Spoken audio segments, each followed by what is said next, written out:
Hey guys, Kane here, and in this video we're gonna go over skins and which skins you should be getting from Lucky Wheel and also the tickets or other skin scrolls. So there are quite a few skins and quite a few of them have different bonuses. So the new one on Avril has damage and max health 10%, while a few others, just give me one moment. For example, this one, it has stats for the hero. So which skins should you be getting and what do the skins do for you or your account? So, for example, if people would be buying this skin for Valerie, they would be getting plus 10 magic and essentially slightly increasing her DPS. And personally, I would think that 10 magic is quite good in the early game when you cannot have like an insane amount of magic as it is for Valerie. But as you go further into the game, that 10 magic would be almost nothing for the hero itself, and the increase would be so minimal that it would almost mean nothing. I mean, it does say it increases like troop magic attack during duels and etc. It increases some magic damage, but I don't think it increases that much that it would actually matter. However, the skins, which give you 10% attack, even though those skins will not add you 10% true stats as it is, let's say here. So it's not going to add 180,000 attack. I think a 10% skin should add about 5% stats ish. I think maybe a bit less, like 3.5%, but still it is adding a lot of attack stats for DPSs, which is like the other topic. If you were to select a skin with skin scrolls, which hero you should be going for? So personally, I would highly suggest you to go for a DPS with, or rather, a DPS which would have a 10% damage skill. So, for example, Rufio has damage and max health 10%, and he is in fact a DPS. Valerie, or rather Avril, essentially may have this skin up for skin scrolls. I'm not entirely sure when, but she may eventually have it. So those people who may not get it but have a lot of skin scrolls might as well wait a couple of months. Valerie, she doesn't have one yet, so I'm not entirely sure. And majority of these going forward are just like supports or utility or tanks, so they don't really require a skin to actually perform as they are. Like a skin will not change how they will perform. This one, the Raxia skin, it only adds magic, so it doesn't matter. Rose is weak. Ophidia is only stats. So essentially, you're just going forward throughout the hero list, and then you have Nora. So Nora, as it is, it adds you 10 might, which again isn't very strong. So essentially, I would keep those skin scrolls for a skin which would be adding like 10% attack. Some people do select Bane, but I don't think that Bane would perform a lot better with or without the skin. It's only like a little bit of health, and a little bit of health is not going to make him survive. So essentially, the next go to hero that I would suggest to get if you really want to get a skin is probably Saizo. The thing about Saizo is that he is strong in the early game, almost garbage in the mid game, and he starts to pick up with insane damage in the late game.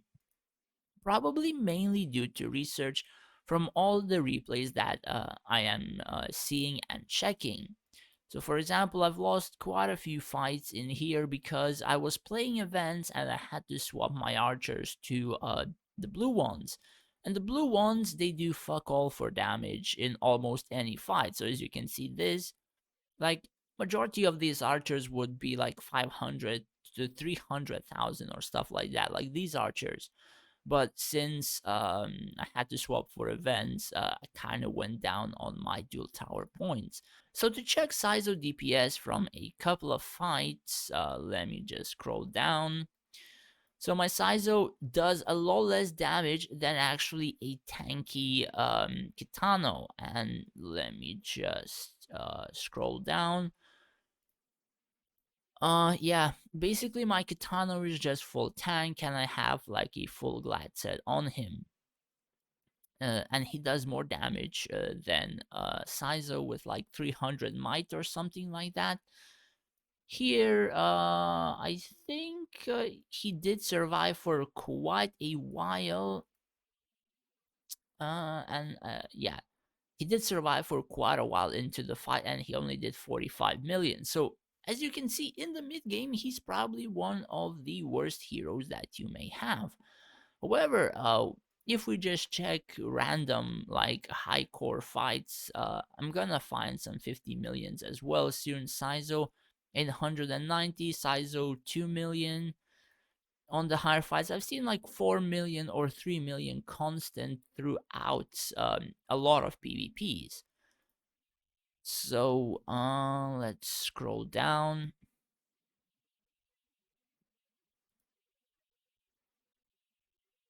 Saizo's not even on this list. Saizo 266, which is quite low for what I kind of know.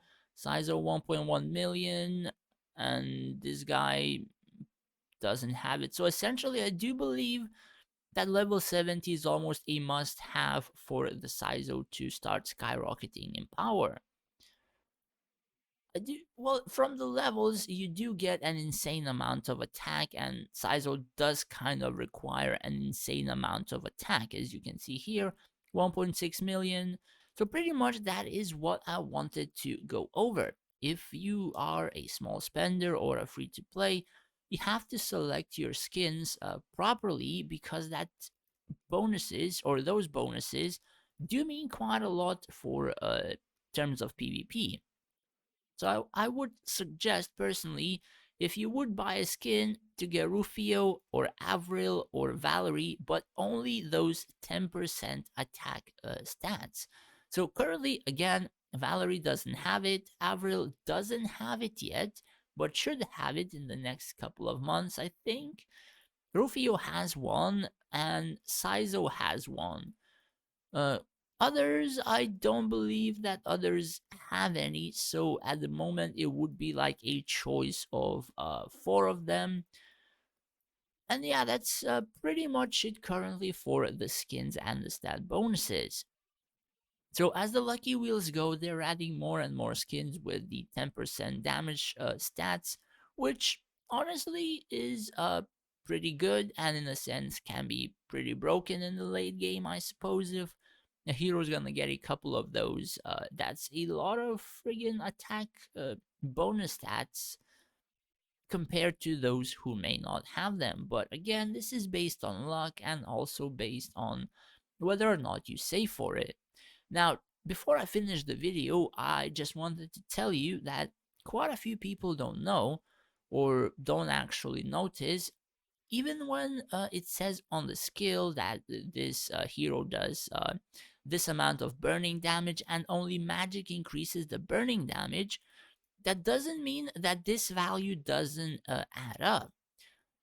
From what I have noticed, and increasing power and stuff like that, or rather increasing attack, is that all of these skills scale off from the attack value. Now, I'm not entirely sure how it is scaled or what percent of the attack value is scaled, but I do know that if you do increase the attack value, all of your DPSs, all of your damage on the hero in particular, will always go up and quite high. That is why majority of the Saizos, let's say for the late game people, do a lot of damage. That is because the attack value skyrockets, that even a lot of Saizos damage doesn't get reduced, or it gets reduced but it's high enough that it still goes through. So that is why I would suggest people for those 10% attack skins, just because the attack value will rise and the hero will start performing a lot better with almost all of their skills, compared to as like 10 magic, which for late game really doesn't mean as much as a 10% attack skin. Anyways, that's pretty much it for the video. That was just like my opinion in terms of the skins. Personally, I will be saving my skin scrolls for the Avril skin because for me, Avril is still kind of one of those stronger DPSs on my field, and she does her job quite well, especially with the Blizzard killing part of the backline, killing heroes and stuff like that. However, if a Valerie 10% skin will appear next month, or next month after, or until I am able to get Avril, highly likely I will be saving those skin scrolls for Valerie instead. Just because Valerie is a safer DPS than Avril is, as Avril just walks forward and sometimes dies rather quickly. Anyways, that's pretty much it for the video. Thanks for watching, take care, and stay safe out there.